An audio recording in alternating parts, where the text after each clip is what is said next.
अजीज दोस्तों, मुफ्ती सलमान अजहरी साहब की गिरफ्तारी के बाद एक बात जो सामने आई है वो ये है कि हर तबके का शख्स मुफ्ती सलमान अजहरी साहब का सपोर्ट कर रहा है और उनके सपोर्ट में खड़ा है।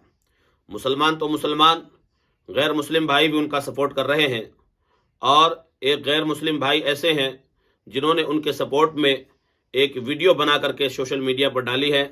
देखिए वो क्या कह रहे हैं। दोस्तों नमस्कार, मेरा नाम रविकांत भारती। आप सभी को बता दें कि मुफ्ती सलमान अजहरी साहब को गिरफ्तार कर लिया गया है और उनका गुनाह यह है कि वह इजराइल को कंडेम कर रहे थे और इजराइल के खिलाफ भाषण दे रहे थे।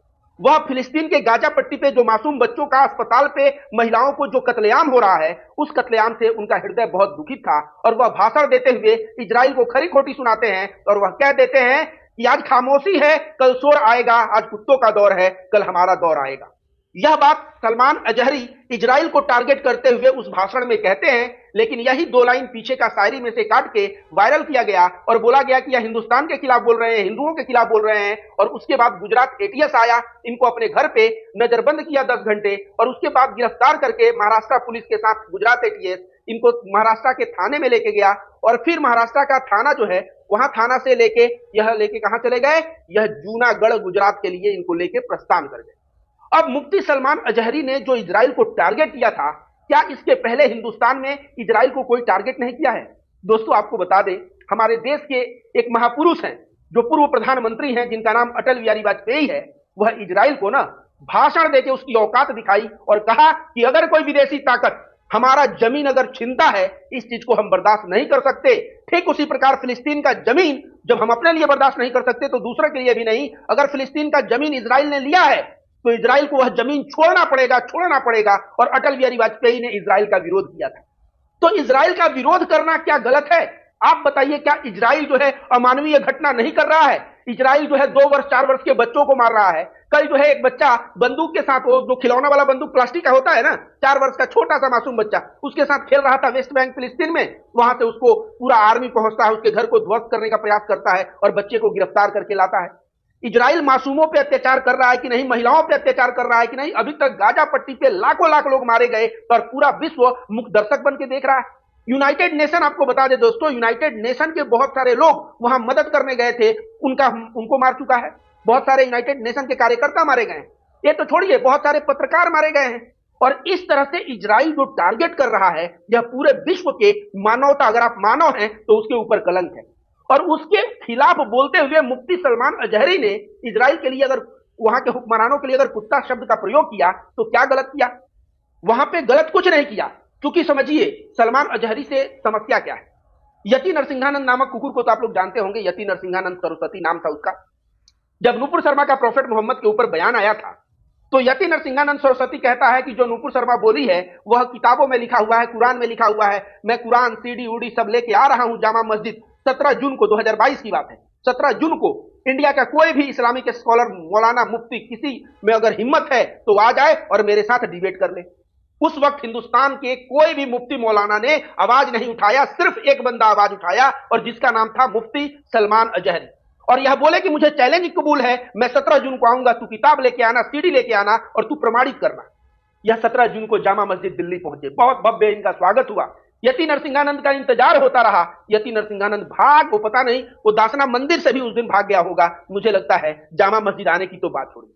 उसके बाद पूरे सोशल मीडिया पे ट्रोल हुआ यति नरसिंहानंद और सलमान अजहरी की हर एक जगह तारीफ हुई, क्योंकि यति नरसिंहानंद वही शख्स है कि जो आए दिन नरसंहार के लिए भाषण देता फिरता था, मुसलमानों के नरसंहार के लिए। उसको औकात दिखाया। आज यति नरसिंहानंद मार्केट से गायब है। क्यों गायब है पता है? क्योंकि हिंदू लोग भी जो होते हैं ना, यति नरसिंहानंद के चेले चपाड़े, जो नकली नफरती, वे लोग भी देखते हैं कि अगर सामने वाले में दम नहीं है तो उसके साथ खड़ा नहीं होते। उसके साथ खड़ा होना छोड़ दिए, उसका वीडियो शेयर करना बंद कर दिए। यति नरसिंहानंद का आप बताइए, 17 जून 2022 के बाद एक भी वीडियो वायरल होता आपने नहीं देखा होगा। तो यति नरसिंहानंद का जो दुकान था ना, जो सोशल मीडिया पे नफरत की दुकान चलाता था, उस दुकान को बंद किसने किया? मुफ्ती सलमान अजहरी ने बंद किया। आगे दोस्तों आपको बताते हैं, क्या मुफ्ती सलमान अजहरी सही में एक आतंकवादी प्रवृत्ति का व्यक्ति है? क्या वह हिंसा को प्रमोट करता है? तो जाके उनके 2-4 ना स्पीच सुनिए, उपदेश सुनिए। मोहम्मद साहब के जिंदगी से अच्छाइयों को खोज खोज के वह बताते हैं कि प्रॉफेट मोहम्मद साहब ऐसे थे, वैसे थे, ये थे, वो थे। आप भी दूसरे का सेवा करिए, दूसरों के लिए जिए, अगर पड़ोसी भूखा रहे तो उसको खाना खिलाइए, अपने लिए क्या जीना। और इस तरह जो है प्रॉफेट मोहम्मद के मार्ग पे चल के पूरे मानवता की सेवा करने की बात ये करते हैं। जैसे मुफ्ती सलमान अजहरी साहब को मैं कह दूं, जो सुन रहे हैं लोग, जैसे हिंदू धर्म में कोई साधु सन्यासी होता है ना, अब नकली ढोंगी साधु की बात मैं नहीं कर रहा हूं, जो असली साधु जैसे देवरावा बाबा थे, त्रैलंग स्वामी 280 वर्ष तक जिए थे, वह बनारस में चलते थे तो उनको कहा जाता था साक्षात भगवान शिव हैं। इस तरह त्रैलंग स्वामी, योगानंद थे, युक्तेश्वर गिरी थे, लहरी महाराज थे, अभी अड़गड़ानंद महाराज जी जो छत्तीसगढ़ मिर्जापुर में है। ऐसे बाबा जो हिंदू धर्म में जो असली बाबा है ना, वे लोग भी जहां भी मानवता का हनन होता है, मानवता के ऊपर कोई अत्याचार होता है, उसके ऊपर बोलते हैं कि यह गलत हो रहा है और प्रेम सद्भाव को प्रमोट करते हैं। अब यह मुफ्ती साहब भी हमेशा इनका बयान सुनिएगा, बोलने का तरीका देखिएगा, बहुत ही पोलाइट, बहुत ही विनम्र और बहुत ही अच्छी बातें मुसलमानों को सिखाते हैं। अगर इनके सिखाए हुए मार्ग पे मुसलमान चले और हिंदू धर्म के सच्चे साधु सन्यासियों को सिखाए हुए मार्ग पे अगर हिंदू चले तो हिंसा हो ही नहीं सकता, ये मैं रविकांत भारती गारंटी देता हूं। अब इन्होंने जो शायर कहा है कि आज खामोशी है कल शोर आएगा, आज कुत्तों का दौर है कल हमारा दौर आएगा, क्योंकि इनकी भी मजबूरी समझिए। कोई व्यक्ति जो होता है ना, एक बर्दाश्त, जैसे भागवत गीता में बोला भी गया है, यदा यदा ही धर्मस्य, मतलब उसका पूरा मतलब होता है कि जब भी जो गलत लोग हैं वो बढ़ जाते हैं और अत्याचार होता है तो भगवान प्रकट होते हैं। भागवत गीता यह भी बोलता है कि बहुत ज्यादा अत्याचार होने पे अगर लोग चुप रहें, सहते रहें तो वह गुनहगार है। तो ये भी यहाँ पे जो ये बात बोले, ये जो मासूमों के साथ फिलिस्तीन के अत्याचार हो रहा है, उस वक्त यह अपना आपा खो बैठे और इजराइल को टारगेट करते हुए इन्होंने यह बात कहा और इनकी गिरफ्तारी कर ली गई। पीछे का 2 लाइन देख के यह हिंदुस्तान विरोधी है या हिंदुस्तानियों को ऐसा बोल रहे हैं। तो मैं यही कहूंगा कि अगर इतिहास खंगालोगे तो पाओगे कि अटल बिहारी वाजपेयी भी, उन्होंने भी इजराइल को कहा था कि इजराइल की हिम्मत नहीं है तो फिलिस्तीन की जमीन को रखे, उसको छोड़ना होगा, और वो भी ललकार के बोला था। तो इजराइल अगर गलत कर रहा है तो गलत को विरोध करो, और विरोध करने पे अगर उसमें का पूरा परिप्रेक्ष्य छोड़ के 2 लाइन लेके और उस पर गिरफ्तारी होती है